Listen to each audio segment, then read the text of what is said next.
Fellow traders, tis I, the Rumpled One, coming to you on Tuesday, February the 10th, the year's 2026. Let's talk trading. Forex algorithm changed with Walmal. These videos are for educational purposes only. Your results may differ from mine.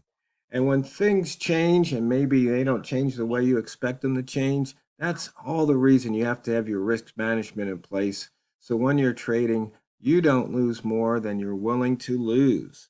Walmart, we just had a nice conversation. I said, we should make a video on that. And you were explaining to me about how when you were trading, and it seemed like these brokers would always steal a half a pip or a pip from you, that Uh, you'd be upset, but you're no longer upset. You want to tell the traders out there the yeah, reason what happened?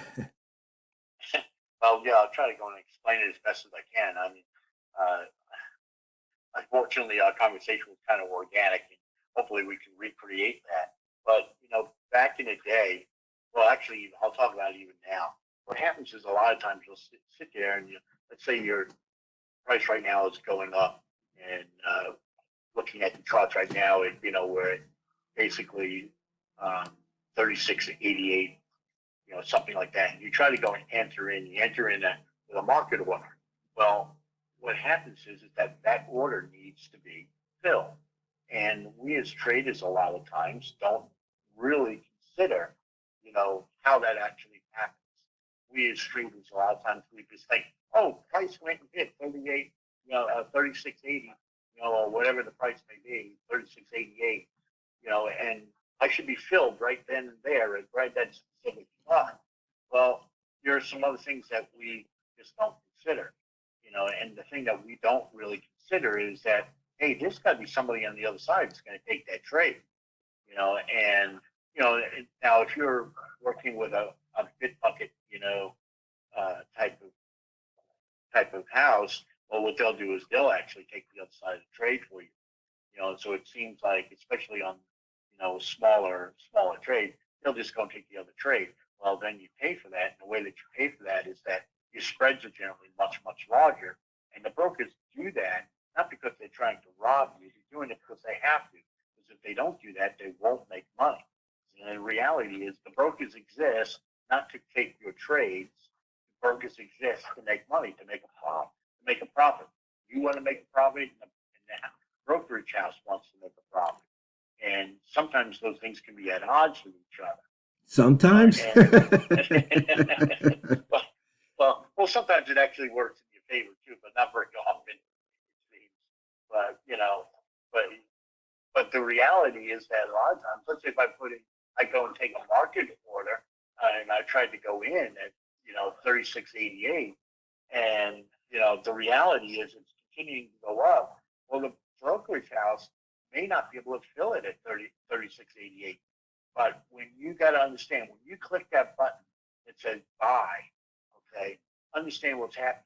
What you're saying to the brokerage house is this: I want to go and buy X lots or mini lots or micro lots of this particular instrument, and I want to buy it now.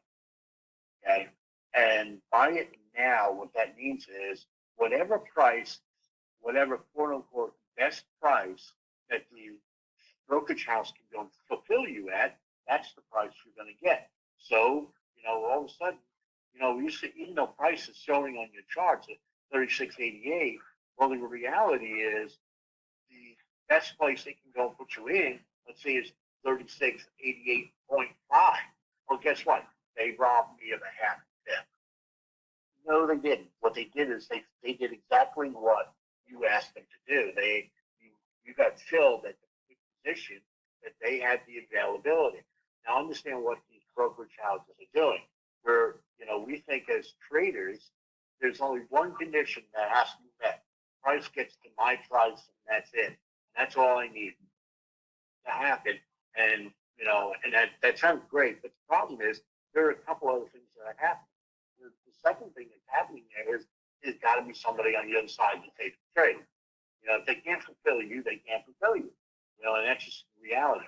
Now, in the old days, what would happen is if they couldn't fulfill you, you get an error back, in the that alert box that would go and say, one or two things, and that is you're off quote, meaning you're too far away to get filled, or the second thing that might happen is that you get an error back in that alert box that goes and says partial fill.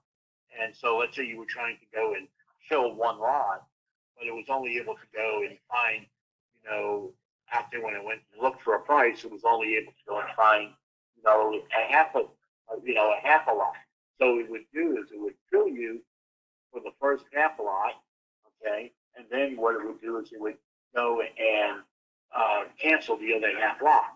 Now you're sitting there with a trade out there at the price that you wanted, but only half of it. And that's what used to happen in the old days. The algorithm, I think, has changed a little bit,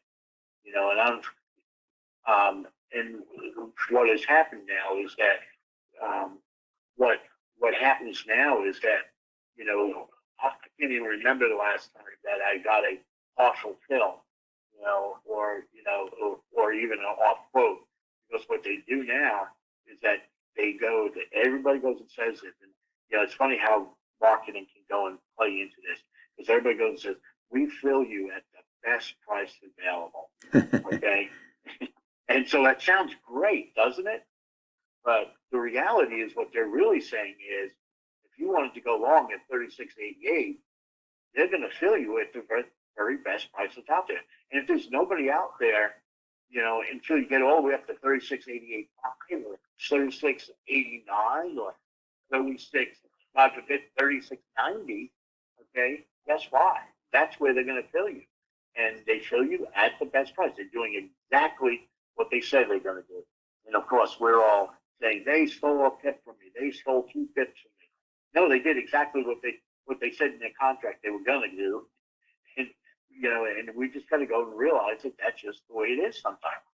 And and I think I said to you, Tiara, that the reality is I don't get upset about that anymore. And the reason why is because I know it's a part of doing business.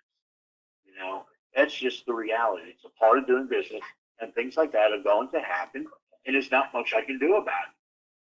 And I think I used the example with you. It's sort of like, let's say you're in the manufacturing business of widgets, and you're trying to go and sell your widgets and distribute them out. And when you go and ship them, let's say your normal price or cost, is, I don't know, $5 per mile. It's got to be shipped. Well, all of a sudden, one day comes along and there's no truckers available. Okay. Well, guess what? What's the first thing the truckers are going to do? They're going to say, I know my worth. I can get more than $5 per mile. I can get $10 per mile because I'm the only guy out here. And that's what they do. They go and raise their per mileage. Or let's say a road gets shut down, and a toll and you have to go and take a toll road now. You can no longer take the free road. And so now what are the truckers going to do? The trucker's going to pass that cost on to you. That's just part of doing business. And you got to build it into the way that you go and do your business, and and realize that there are going to be trades that are going to be like that, or in the case of the trucker, or not the trucker, the manufacturer, there are going to be times when you're going to get burned on the shipping side.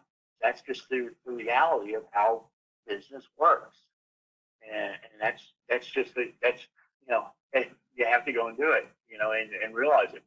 And my last point on all of this, I know I haven't given you much time to respond to any of it, but I will in a second, sir. That's But okay. but the last part of this is that's one of the reasons why I think back testing, sometimes fails, because you back test a method and it shows so profitable, but what it's not taking into consideration is real, what happens really in the market. Eliminating all the emotional things of actually being able to pull the trigger when you're supposed to pull the trigger, but so negating all the emotional side, it can flip you upside down. But there's also the unexpected consequences. Because the charts are only going to show where price got you. It's not going to show you where you could have gotten filled or where they would have filled you at. And so that's why when I'm going to look at a new way of doing things, I don't look at it from the perspective of back testing. I look at it from the perspective of forward testing. And I don't mean forward testing on a demo account, because here's the problem. On a demo account, they fill you with exactly the price. They don't fill you where the market can fill you. They fill you on the market price. And so for that reason, you're not getting a true understanding of what can actually happen. So if you're going to go and test something out, guess what? You got to put skin in the game. One, for the emotional factor, and two, because of where you're actually legitimately going to get filled. Any comments? Well, I was just going to say, what prompted this conversation was yesterday, I was in a short and it moved against me, and then I missed the possible entry to average in and get out, and then it moved even further against me. Well, then I had my TP set because I had to walk away from the computer for a while. Well, when I came back and looked, um, price on the bid side had dropped below my TP, but the ask didn't. And so it ran against me about, I don't know, almost 20 pips. It literally just inflected. And I was like, you sons of you know what? But as Walmal just said, I guess there was nobody there to take my order because, or they just had the spread. So, but the end of the story is it finally did eventually come and take me out. And had I stayed in the trade, if I had removed that TP, I could have picked up like, 10 or 20 more pips. It's the story of my life. Coulda, shoulda, or Mm, shoulda, coulda, right? yeah, shit. Woulda, shoulda, coulda. Yeah, but you can't look at it that way. And I think you and I had an offline conversation yesterday about that entire idea. You know, woulda, coulda, shoulda, and we maybe should do a video on that. But the reality is, you know, you have to go into the when you go into a trade. At least when I go into a trade, I have an idea of what I want to go in. What I see as a reasonable amount of tips that I'm going to go and pick up, or a reasonable amount of dollars I want to pick up on the trade. And of course, I may change as for other things develop, in the trade. But the reality is, you can't. It's sort of like what we say all the time. Sometimes there's shrimp out there that are not for you. Meaning you sit at the buffet, you picked up the shrimp that you wanted off the buffet table, then all of a sudden a brand new plate of shrimp came out. You have to look at it from the perspective of, hey, that was somebody else's shrimp. That's not necessarily your shrimp. Because if you don't look at it that way, you're going to start beating yourself up, and then you're going to start going into trade saying, hey, I'm going to get that shrimp on that next platter that comes out there. And you're now starting to violate the reasons for the trade. And the next thing you know, you're taking a loss because you were so greedy that you want that next platter of shrimp that you're forgetting to look at and say, you know what, there's not another platter coming out there. Well, there's highly probable that that platter is not going to come out, or it's not your platter of shrimp to come out. You Yeah, know, those are just the breaks. And I put up an M30 chart because, that one trader I've talked about that keeps asking me questions. In fact, he asked me one the other day that I think it was about binary options. And then it was just like, um, it just goes to show how some people, they want the reward, but they don't want to put in the work. And so, with this M30 chart with sweet spot lines every 5 pips, and all the only indicator, well, I have the candle color multimeter, and then I also have the just where price is um, on the chart. And it's just like, if you don't learn how to trade this chart, then basically you haven't learned how to trade. What you do is you're looking for an indicator to tell you what to do. And traders, you know, it just always goes to show it's not what you trade, it's how you trade it. So go out there and drain the banks. This is the Rumpled One, over and out.